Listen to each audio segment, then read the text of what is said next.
He's been kidnapped. Well, I'm not available. You're just cheap, Paul. You could have all the money in the world and you are still a no-good, miserable son of a bitch, and don't you forget it. We have your son. $17 million. If I start paying ransoms, I'll have 14 kidnapped grandchildren. You can walk away free and clear.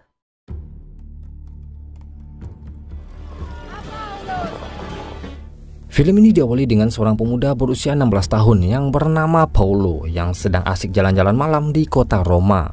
Saat itu, ia disapa oleh seorang pengendara mobil, tapi tiba-tiba Paulo langsung diculik lalu dibawa pergi dan dibawa ke sebuah pedesaan. Kelompok penculik Paulo ini dipimpin oleh Cinquita. Ia adalah pelaku kriminal bersama teman-temannya, tapi level mereka masih kelas teri. We'll make friends. Señora. God, thank you. Señora, we are rapitori. Setelah itu Cinquita langsung menghubungi ibunya Paulo dan wanita itu bernama Gail. Saat Cinquita berkata kalau ia menculik Paulo, Gail mengira pria itu hanya bercanda. Tapi Cinquita melanjutkan kalau ia akan memberikan bukti fisik kalau seandainya Gail masih tak percaya, alias potongan tubuhnya Paulo akan dikirimkan. Gail pun akhirnya percaya dan Cinquita meminta uang tebusan sebesar $17 juta, sebuah angka yang mustahil dimiliki oleh Gail. Tapi saat Gail berkata ia tak punya uang, Cinquita langsung menjawab, "Masa iya? Mintalah sama mertuamu." I don't have any money. Get it from your father-in-law. He has all the money in the world. Sebelum kita lanjut, mending kita bahas dulu latar belakang keluarganya Paulo ini ya. Paulo adalah cucu dari manusia terkaya di bumi dan kakeknya itu bernama John Paul Getty, seorang pengusaha minyak bahkan orang nomor 1 terkaya di dunia. Saat Paulo kecil sebenarnya Getty benar-benar sayang pada cucunya itu. Tapi ayahnya Paulo yang bernama Paulo Senior yang jadi biang kerok atau biang masalah. Paulo Senior diberikan sebuah perusahaan di Roma, Italia, tapi kerjaannya hanya mabuk-mabukan dan main wanita. Sehingga Gail menuntut cerai. Nah, karena ada yang namanya harta gono gini, Paul Getty, sang kakek, tak rela hartanya dibagikan dengan Gail. Sehingga Getty memberikan sebuah penawaran.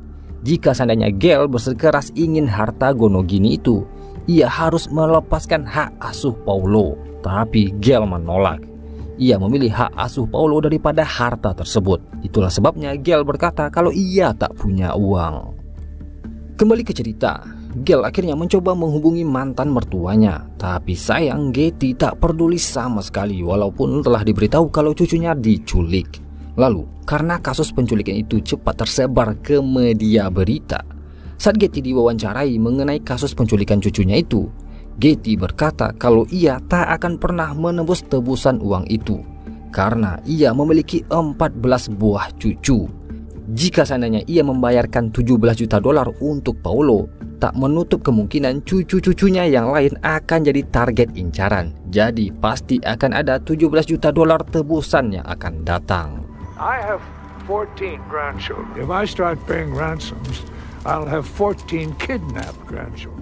Setelah melihat berita itu, Gail menitipkan pesan kalau ia akan menemui Getty ke kediamannya di Inggris. Mengetahui itu, Getty akhirnya memutuskan memanggil orang kepercayaannya dalam masalah negosiasi, yaitu Fletcher.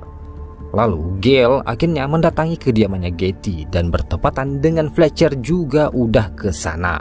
Karena Getty tak ingin berdebat dengan wanita alias emak-emak, ia pun memerintahkan Fletcher untuk mewakilinya dan juga memerintahkan Fletcher mendampingi Gail menangani kasus penculikan tersebut. I'm gonna help you find your son. I need one thing only, and that is $17 million. Fletcher akhirnya bicara dengan Gail. Tentu saja Gail marah-marah karena sekarang yang ia butuhkan adalah uang tebusan, bukannya seorang lelaki. Tapi Fletcher mencoba menjelaskan kalau bosnya itu tak akan mau membayarkan uang sepeser pun. Jadi solusinya sekarang yaitu mencari cara agar Fletcher bisa bernegosiasi dengan penculik Paulo. Setelah itu Gail dan Fletcher kembali ke Roma. Saat mereka baru sampai di bandara, mereka udah dikepung para wartawan. Lalu mereka akhirnya langsung mendatangi kantor polisi. Dan ternyata dari semua surat yang masuk ke alamat rumahnya Gail, terdapat surat-surat yang mengaku-ngaku sebagai penculiknya Paulo. Bahkan datang dari beberapa negara. Ya, karena tebusan 17 juta dolar itu memancing orang-orang mengaku-ngaku sebagai penculik Paulo.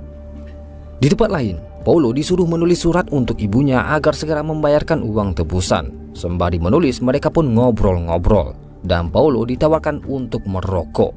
Saat menghisap batang rokoknya Cinquita itu, Paulo meminjam korek apinya, tapi korek itu tak pernah ia kembalikan karena Cinquita terlalu asik bicara dan lupa dengan korek api tersebut. What are you doing? Right. Comienza to pay us our money. Setelah itu, saat memberi makan Paulo, Cinquita lupa memakai topengnya. Sedangkan peraturannya, kalaulah Paulo sempat mengenali wajah para penculik itu, matanya Paulo harus dibutakan alias dicongkel atau dicukia. Tapi karena Cinquita kasihan pada Paulo, ia memerintahkan Paulo untuk pura-pura tak pernah melihat wajahnya sama sekali kalau tak ingin matanya dicongkel. I don't tell on you, and you don't tell on me. Setelah itu, saat Fletcher mengengak-engak baparam di rumahnya Gail, ia mendapati mobilnya dicoret-coret oleh orang tak dikenal. Saat ia pergi memindahkan mobilnya itu, tiba-tiba seorang pria memberikan kode untuk mengikutinya. Lalu, Fletcher akhirnya dibawa ke sebuah bangunan dan di sana telah berkumpul para preman-preman komplek Akamsi yang mengaku sebagai penculik Paulo. First the money, then the boy. I don't think you have the kid. Para preman kampung ini meminta uang tebusan sebesar 2 juta dolar. Tapi dari penampilan mereka, Fletcher udah bisa menebak kalau mereka bukanlah penculik Paulo. Lalu karena Fletcher benar-benar santai dan telah menebak siapa preman ini, mereka akhirnya mengaku kalau Paulo adalah teman mereka. Dan Paulo dulu pernah sempat kepikiran untuk memiliki rencana membuat kasus penculikan dirinya sendiri untuk mendapatkan uang dari si Getty alias kakeknya sendiri. Nah, mungkin saja sekarang Paulo sedang pura-pura diculik bersama preman yang lain. Setelah mengetahui semua itu, Fletcher langsung berangkat ke London menemui Getty dan menceritakan semua informasi yang telah ia temukan, termasuk informasi Paulo yang pernah merencanakan penculikan dirinya sendiri. Mengetahui semua itu, Getty benar-benar marah dan kecewa dengan cucunya tersebut. Bahkan ia semakin bersikeras untuk tak akan pernah membayarkan uang tebusan. I thought I could trust my own blood. You were right not to pay the ransom. You were right to follow your gut. Di tempat lain, Paulo minta izin buat kencing dan ia pun akhirnya dibawa keluar untuk kencing, tapi didampingi. Tak sengaja, saat Paulo kencing, si preman membuka topengnya karena merokok. Dan saat Paulo berbalik, ia melihat wajah preman tersebut.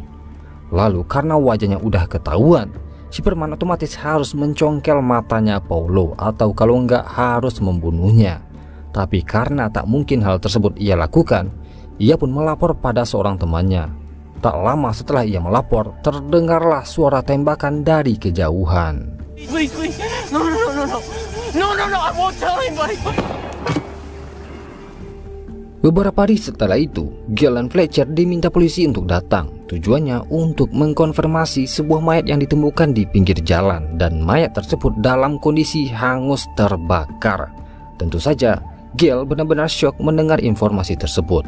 Tapi saat Gail melihat mayat itu, ternyata mayat tersebut bukanlah Paulo. Dan setelah diidentifikasi, mayat tersebut bernama Ettore, yaitu preman yang menemani Paulo kencing. Saat polisi menyampaikan hasil identifikasi mayat tersebut, ternyata si preman memiliki catatan riwayat kriminal, bahkan catatan-catatan rekan-rekan seperjuangannya. Dan salah satunya adalah Cinquita. Mendengar nama Cinquita, Gail langsung memberitahukan kalau pria itulah yang pertama kali mengaku sebagai penculik Paulo. Karena identitas para penculik tersebut telah diketahui, para polisi langsung bergerak ke kampung halamannya Cinquita, yaitu tempat Paulo disekap. Saat para polisi mengintai-ngintai bersembunyi, aksi mereka pun ketahuan, sehingga terjadilah aksi saling tembak yang menewaskan para penculik tersebut.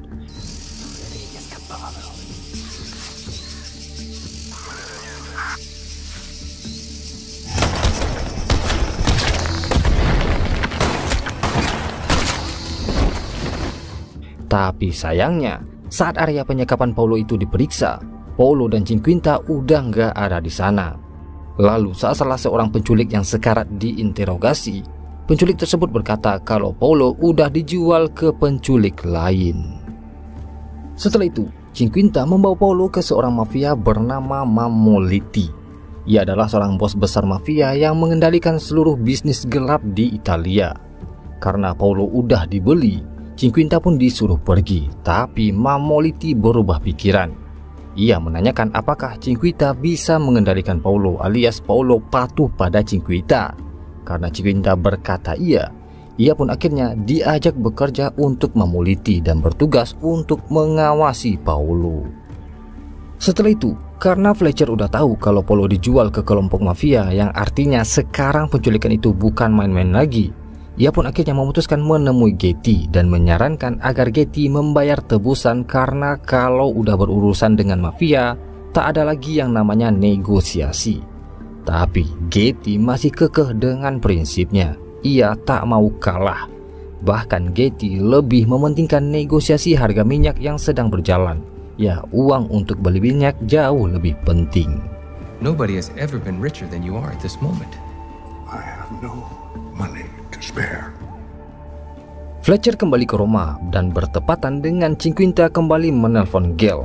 Karena udah muak, Fletcher akhirnya mengambil alih telepon tersebut dan mencoba bernegosiasi. Mereka hanya akan membayarkan uang sebanyak $200.000 dengan jaminan keamanan Cinquinta, dan ia tak akan berurusan dengan hukum. Tapi kalau Cinquinta bersikeras $17 juta, ia tak akan pernah mendapatkan uang itu karena Paolo adalah anak yang bermasalah, aib keluarga, dan kakeknya membenci anak tersebut. Jadi Paolo tak seberharga yang diduga Cinquinta. Mendengar kalimat itu, Gail benar-benar marah, ya karena otomatis nyawa Paolo benar-benar terancam. Tapi Fletcher mencoba menjelaskan kalau ia hanya mencoba mengulur waktu, layaknya negosiasi minyak.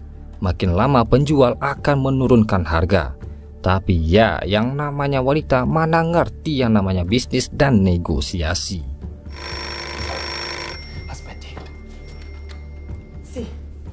Setelah itu, pada malam harinya Cinquinta kembali menelpon Gail dan ternyata strateginya Fletcher berhasil. Uang tebusan akhirnya diturunkan menjadi $7 juta. Walaupun masih banyak, tapi lumayanlah daripada nggak goyang. Di sisi lain, di tengah ancaman penculikan cucunya, Getty masih sempat menghamburkan uang untuk membeli sebuah lukisan seharga $1,5 juta. Nggak pilih. Beberapa hari setelah itu, di tempat Paolo disekap, para anak buahnya Mammoliti tengah asik main musik sambil makan siang. Melihat semua itu, Paolo akhirnya merencanakan pelarian. Ia diam-diam membakar rumput-rumput yang mengering di samping ruangan penyekapannya menggunakan korek api milik Cinquinta yang tak ia kembalikan. Lalu, setelah api menyala, ia mulai mendobrak pintu kamar itu. Sebenarnya Cinquinta mendengar suara berisik-berisik, tapi ia pura-pura tak tahu. Setelah beberapa kali percobaan, Paolo akhirnya berhasil keluar dan berlari kabur. Bahkan Cinquinta melihatnya berlari, tapi Cinquinta membiarkan Paolo kabur. Lalu di tengah pelariannya, Paolo akhirnya menumpang sebuah mobil dan untungnya mobil tersebut adalah mobil polisi. Dan Paolo akhirnya dibawa ke kantor polisi terdekat. Tapi sayangnya, saat ia mencoba menghubungi ibunya, ternyata polisi sampah polisi Saro itu bekerja sama dengan Mammoliti. Sehingga Paolo kembali ditangkap. Karena ulahnya Paolo itu ditambah lagi tebusan yang tak kunjung dibayarkan, Mammoliti akhirnya turun tangan. Ia memerintahkan anak buahnya memotong telinganya Paolo, dan potongan daun telinga itu dikirimkan ke sebuah perusahaan koran ditambah dengan foto Paolo dengan telinga terpotong. Di sisi lain, karena harga uang tebusan udah dikorting, Gail akhirnya mencoba menjual satu-satunya benda berharga yang ia miliki, yaitu sebuah patung yang diberikan Getty pada Paolo saat Paolo kecil. Saat Getty memberikan patung tersebut, ia berkata patung itu sebuah barang antik yang berharga sekitar $1,5 juta, dan itu 9 tahun yang lalu. Otomatis sekarang harganya akan jauh lebih tinggi. Gail akhirnya membawa patung tersebut ke seorang kolektor. Tapi kolektor itu berkata patung tersebut tak ada harganya. Lalu Gail masih tak menyerah dan ia membawa patung tersebut ke sebuah museum barang antik. Ternyata di sana dipajang patung-patung yang sama dengan yang dimiliki Gail dan harganya cuma ribuan dolar, yang artinya Getty hanya memberikan sebuah souvenir pada Paulo dan mengarang cerita kalau patung tersebut berharga.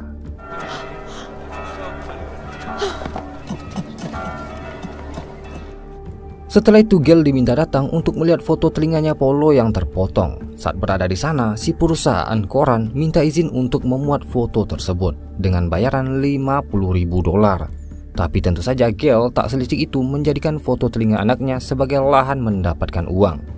Tapi setelah merenung sejenak, ia mengizinkan foto itu dipublish tanpa biaya alias gratis.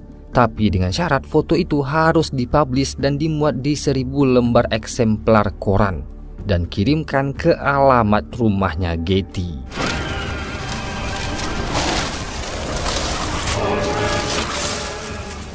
Setelah mengirim 1000 eksemplar koran itu, perwakilan Getty akhirnya menghubungi Gale dan berkata kalau Getty bersedia membayarkan uang tebusan itu.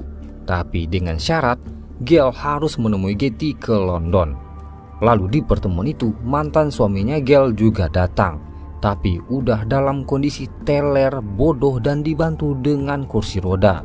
Ya, karena efek kecanduan alkohol.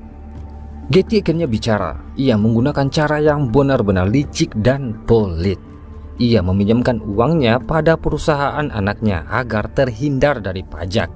Sehingga Gale akan berurusan uang dengan mantan suaminya itu. Lalu, karena Getty juga yang mengendalikan uang-uang tersebut, ia memberikan syarat agar hak asuh Paulo sepenuhnya harus berpindah ke mantan suaminya yang selalu teler 24 jam itu. Sehingga terpaksalah Gale menandatangani semua surat perjanjian hak asuh tersebut demi keselamatan Paulo. Are you part of this?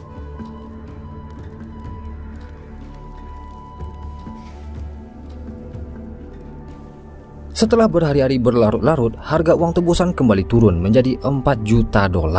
Tapi sayangnya, Getty sang konglomerat pelit, ia hanya mau membayarkan uang yang bisa terbebas dari pajak pinjaman. Dan berdasarkan hukum Amerika Serikat, pinjaman yang terbebas dari pajak hanya maksimal $1 juta. Yang artinya Gale hanya akan mendapatkan uang sebanyak $1 juta. Lalu, karena tak tahu harus mencari kemana lagi, Gale akhirnya memutuskan untuk melakukan konferensi pers dan berkata kalau ia telah menyiapkan $4 juta untuk biaya tebusan. Ya, menipu si penculik. Tapi jika seandainya ketahuan uangnya kurang saat melakukan transaksi, dimati banyak ajalah lagi, mati tanam. Difficult negotiation with my son's kidnappers have decided to meet their demands and pay the ransom in full. Melihat konferensi pers yang dilakukan Gale, Getty benar-benar terkejut dan heran dari mana Gale bisa mendapatkan tambahan uang. Sehingga ia pun memanggil Fletcher untuk menemuinya. Getty bertanya apakah Gale tidur dengan seseorang agar bisa mendapatkan uang-uang itu. Mendengar pertanyaan bosnya itu, Fletcher benar-benar marah. Ia benar-benar udah muak menghadapi sifat bosnya yang pelit dan serakah itu. Sehingga Fletcher pun memaki-maki Getty dengan ucapan serakah, pelit, kapitiang, payung bakapi, saku bajai, pokoknya kata-kata yang menandakan Fletcher ingin mengundurkan diri sebagai anak buahnya Getty. Can you hear me? You are protected from every threat imaginable unless that threat happens to be me. You're just cheap, Paul. You could have all the money in the world and you are still a no-good, miserable son of a bitch, and don't you forget it. Setelah itu, saat Fletcher kembali ke Roma, pengacaranya Gale memberitahukan kalau uang tebusan dari Getty udah masuk.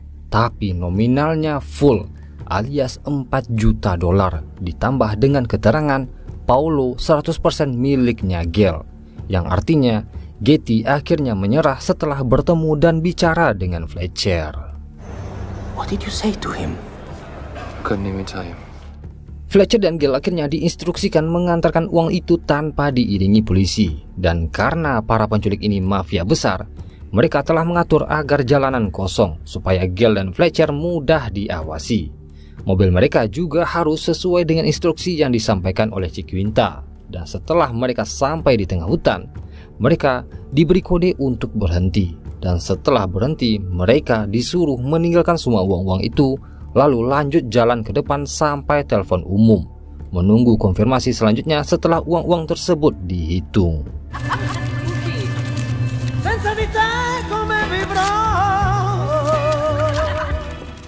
Setelah uang-uang dihitung dan cukup, Paulo akhirnya diantarkan ke sebuah lokasi perbaikan jalan dan Gale disuruh menjemput Paulo ke sana.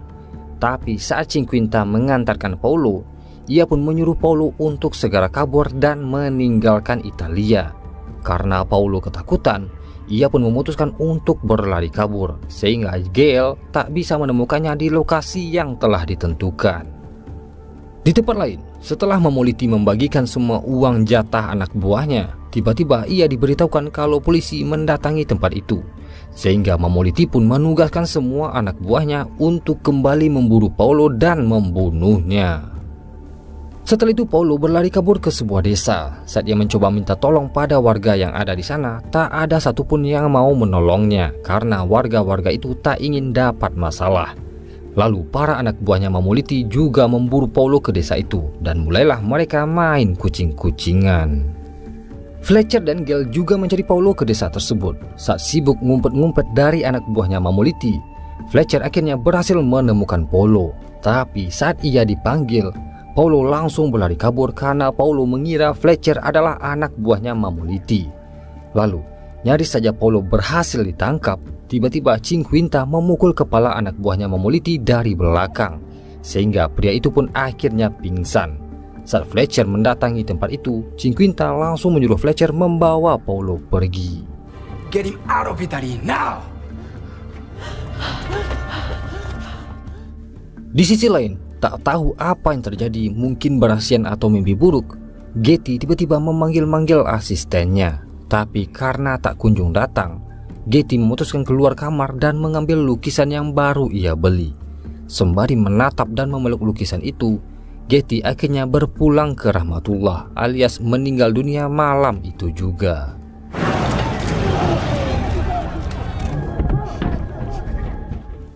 Setelah Getty mati, Gale akhirnya diminta datang ke kantornya Getty. Karena sang pemimpin perusahaan kosong dan mustahil untuk memberikan kekuasaan pada anaknya Getty yang udah gangguan mental, satu-satunya yang bisa mewarisi semua hartanya Getty adalah anak-anaknya Gale, dan salah satunya Paulo.